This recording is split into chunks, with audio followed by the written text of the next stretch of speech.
All right, it's Chris here today from Huckabones Equipment. Today we're going to do a little bit of a comparison video between the Z400 series and the Z200. First we're going to do a little bit of overview of each machine and then talk about the key differences as to why you might buy one over the other. So we're going to dive right into it, talking about the Z421.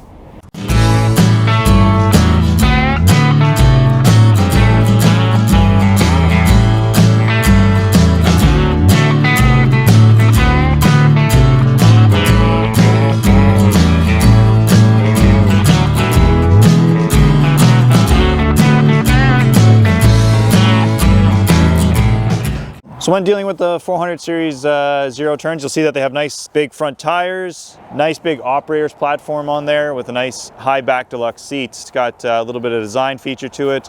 It's very similar to the other seats you'll see in the rest of the series. I shouldn't say the rest of the series, the rest of the zero turn lineup from Kubota now. You know, some of the other key features on it is it has a removable plate to get you down to your pulley system there for cleaning it out. Arms are fully adjustable. There's you know, 3 or 4 settings that you can bring it if you're taller or shorter or whatever to make it a little bit more comfortable.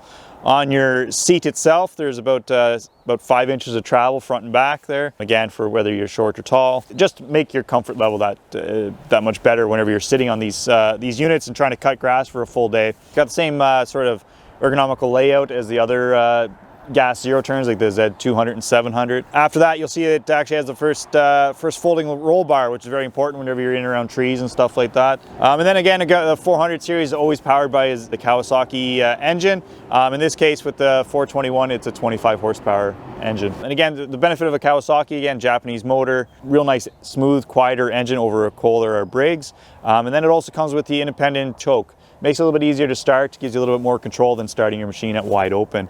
So yeah, so that's kind of a quick overview of some of the benefits of a Z400. We're going to go right over to the Z200, talk about that for a little bit, and then do a comparison. So whenever dealing with the Z200 series, you can either get it with the Briggs & Stratton engine or the Kohler motor. There are 2 separate models. Whenever you go with the Briggs & Stratton, you won't see the LED headlights, suspension seats, and then again, it's the Briggs & Stratton 24 horsepower. In this particular unit in front of us, you'll see that it's the KH model. So it has the LED headlights, suspension seat, and then a 25 horsepower Kohler motor. Hey, you! Come here. Yeah. Come on. Come on. Come on, you big lug. There's a good dog. Sit down. Is that seat not big enough for you? Okay, we got Hank here to tell us what the key features are today on the Z200s. Fully adjustable handlebars here. Again, whether you're short or tall, makes it nice and easy to do. Again, you got 5 inches of travel on that seat, again, that you can bring it back and forth to make it perfectly comfortable for you. And after that, your deck, same idea, you got 5 full inches of cutting height on that. So, and your layout very similar to the other gas ones is your 200, 400, and 700 series. All very similar, that ergonomically designed. About the only downside to a Z200 with either the Kohler or the Briggs is your choke is now integrated into it, which means you're starting at pretty much wide open. So yeah, so now we're going to do a little bit of a comparison between the two to give you an idea of whenever you're looking at purchasing, which one may tip you one way or the other. Whenever getting into a comparison of the 2 units, you'll see that the tires on the Z400 are quite a bit bigger. You know, and that really helps whenever you're getting into kind of a lumpy area or a little bit rougher. It's going to help you go across that. The rear tires are about 2 inches taller and 1.5 inches wider over the Z200. And again, on the front, you're about 1 inch wider. And about 3/4 of an inch taller. Again, not huge differences, but it does make a difference whenever you're out actually cutting with them. It doesn't take long to notice that. Going a little bit further back is the panels on them to get access to your pulley system. It's very easy to remove on the Z400. It's just a nice, easy remove panel. The downside to that is it can rattle a little bit whenever you're kind of off to one side a little bit. Not a huge thing.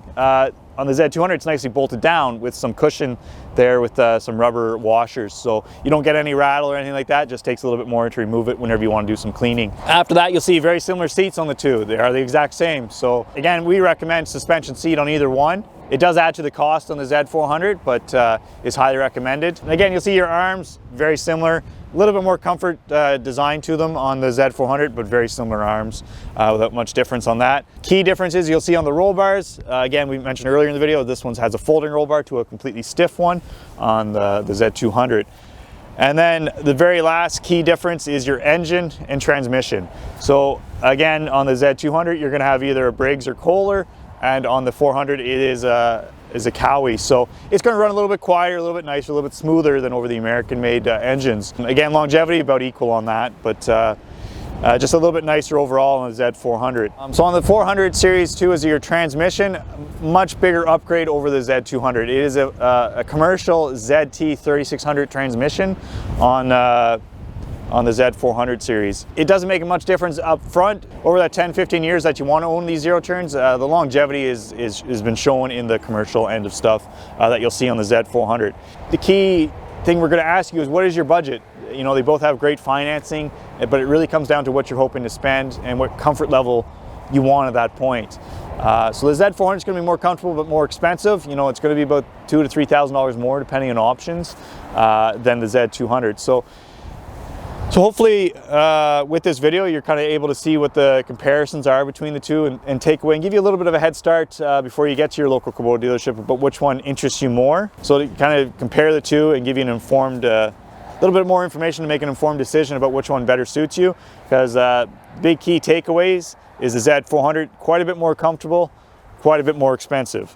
The Z200 is the great budget machine that's going to cut you at 54 inches wide and get it done for you, so at a lower cost. But hopefully with this video you're able to kind of see some of the key differences to help make an informed decision before heading to your local Kubota dealership on that.